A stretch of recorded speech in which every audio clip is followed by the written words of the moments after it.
அதிசயங்கள் செய்கிறவர் நம் அருகில் இருக்கிறார்.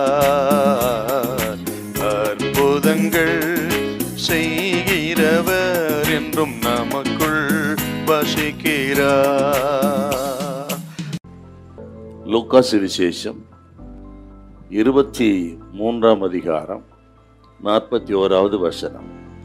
நாமோ நியாயப்படி தண்டிக்கப்படுகிறோம், நாம் நடப்பித்தவர்களுக்கு தக்க பலனை அடைகிறோம், இவரோ தகாததொன்றையும் நடப்பிக்கவில்லையே என்று அவனை கடிந்து கொண்டு. ஆண்டவர் இயேசு சிலுவையில் அறையப்பட்டிருக்கிறார். அவருக்கு 2 பக்கத்திலும் 2 கல்லர்கள் சிலுவையில் அறைந்தார். அதிலே ஒரு கள்ளன் ரட்சிக்கப்பட்ட விதத்தை குறித்து தான் இந்த பகுதியில் நாம் வாசிக்க கேட்டோம். இவனின் மனம் திரும்புதல் ரட்சிப்பு மிகவும் ஆச்சரியமானது. ஆயுசு முழுவதும் குற்றவாளியா இருந்தவன்.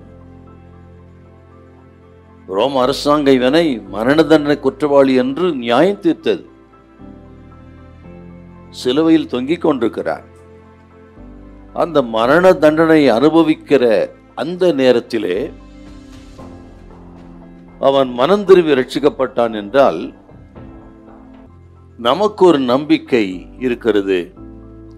எந்த சமயத்திலும் எந்த ஒரு மனிதனையும் ரட்சிக்க இயேசு வல்லவராயிருக்கிறார்.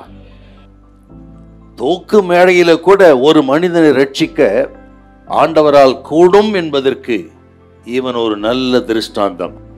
தனது மரணத்தின் இறுதி நேரத்தில் ஆண்டவர் இயேசுவனை ரட்சித்தார் என்று சொன்னால், எந்த மனுஷனையும் நரகத்தின் பிடியிலிருந்து அந்த கடைசி நேரத்திலிருந்து இழுத்து கொள்ள இயேசுவுக்கு வல்லமை உண்டு.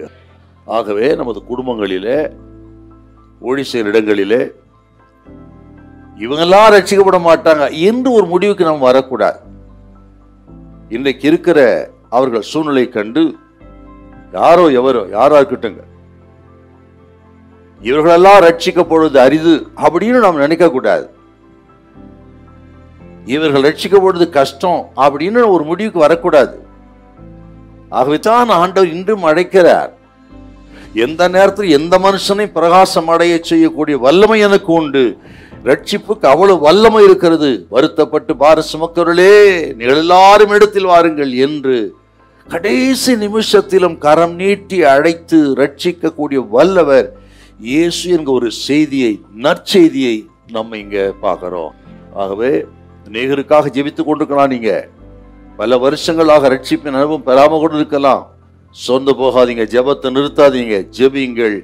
எந்த நேரத்தில் ஒரு மனுஷன் ரட்சிக்க கர்த்தர் வல்லவராய் இருக்கிறார். ஹல்லேலூயா, ஹல்லேலூயா.